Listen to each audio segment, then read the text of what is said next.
So I got a message the other day, and they were basically responding to this previous video that I had put up talking about this one viewer who basically told me that he was trying to prepare for what was coming. He had asked his boss about whether or not layoffs would be coming, and he was letting me know what his plans were. In fact, I take that back. This was actually a comment that was on Kevin's video. But anyway, the details are the same. This person was concerned about their job, future layoffs for the company.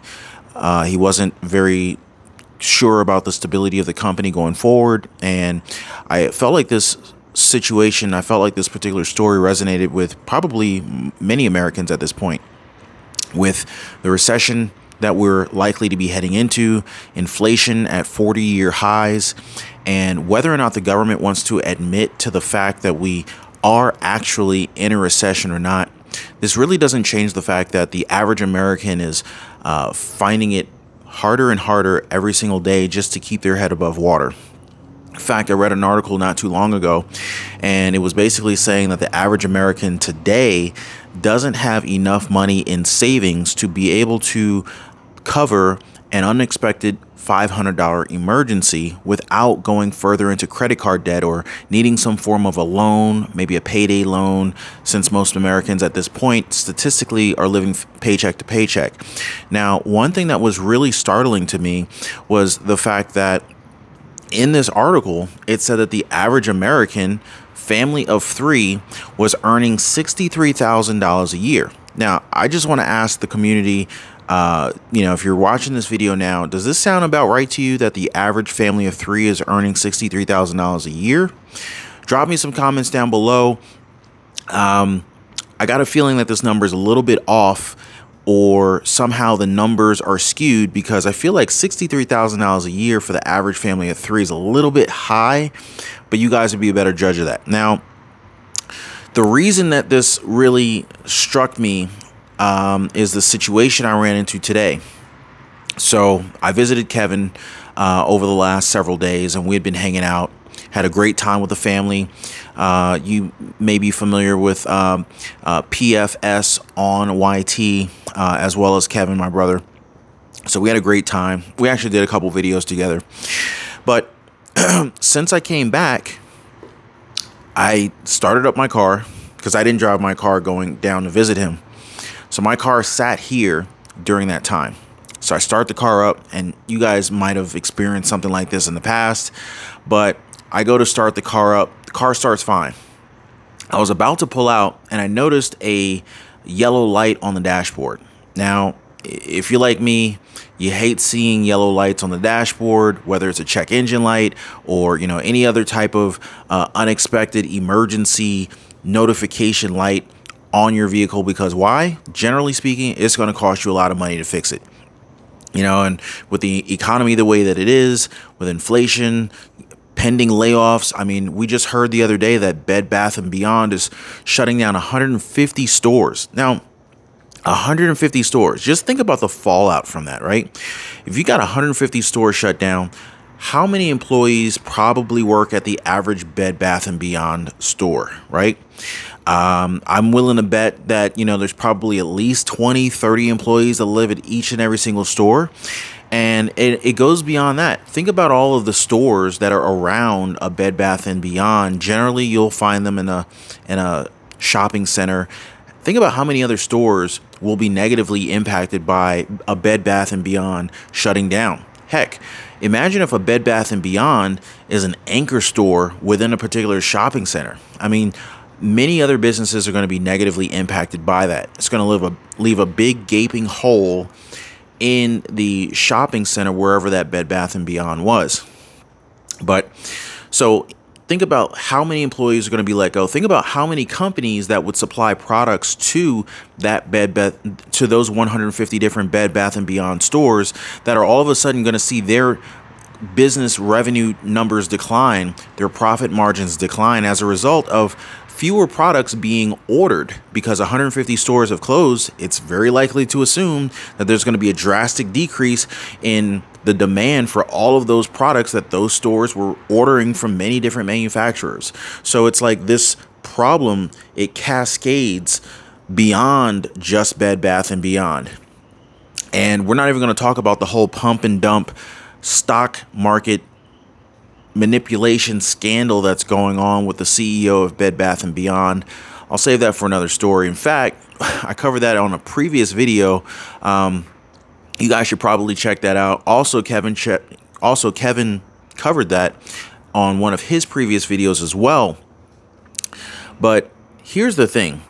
If the average person cannot afford an unexpected $500 expense, this is really bad. This is really bad. And although the Fed Chairman Jerome Powell is doing everything he can, or so they say, to lower inflation, inflation's still at 40-year highs.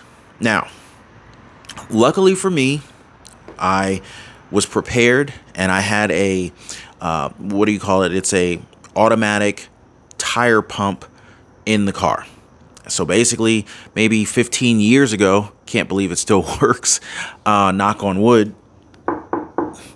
But I can't, you know, the thing is I invested in this automatic pump. You basically plug it into your cigarette lighter and, you know, you can inflate your tires. It also has an emergency light that, you know, in case you're stuck on the side of the road and you needed some light. It's got a light.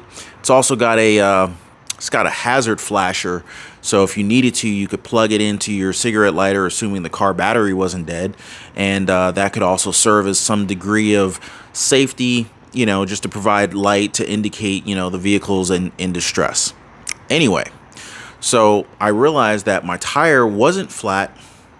The indicator actually represented that the tire was flat, but I realized, or tire was low on air, I should say. So the tire was not flat, thankfully, and I was able to refill the tire with air.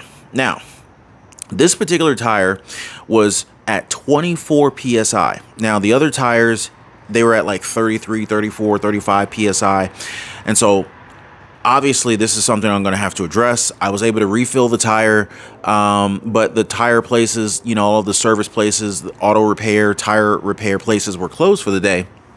But thankfully I was able to refill my tire with air and get to where I needed to go. Of course, I'll have to go in tomorrow for vehicle service and, you know, they'll probably have to replace the tire. Now, this is something that I want to talk to you guys about. If you had an unexpected flat on your vehicle, would you be prepared? Or would you be financially prepared to pay for that?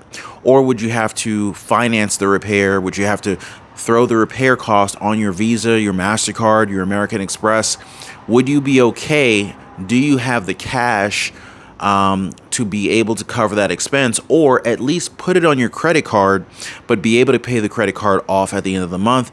Just want to see where you guys are at financially, because that statistic that I read about, you know, the average American not being able to cover a $500 expense is a little bit concerning. Now, some people may say, well, you know, and I already checked the prices of tires, that my tire is going to cost about $320 to have it swapped out. Now, you know, not everybody's tires are the same. Not everyone's going to have the same size tire. Not everyone picks the same brand of tires, but you should be prepared. And this was an unexpected expense. I don't know if they'll be able to patch the tire. Depends on where the leak is on my particular tire. But ask yourself, you know, are you ready for an unexpected $500 expense, and would you be able to cover that? So, you know, I just wanted to kind of share that with you guys. Now, above and beyond that, you should also definitely make sure that you have some type of emergency preparation kit in your vehicle. I'm over here getting eaten up by mosquitoes out here. I've been out here 10 minutes. So, do you have an emergency preparation kit in your car? You should have flashers, hopefully a tire repair kit, hopefully a tire inflator, and a number of other things. Make sure if you have a spare tire, a lot of the newer cars these days, they don't come with spare tires. Make sure you have a spare tire.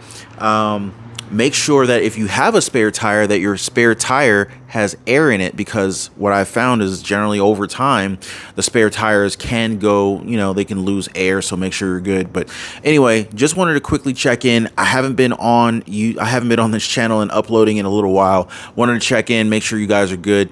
And also just to do a quick, financial checkup with you guys to make sure that my community hopefully is doing a little bit better than the average. And if you're not, definitely drop me some comments down below. Let me know where you guys stand. Let me know where you would like to improve.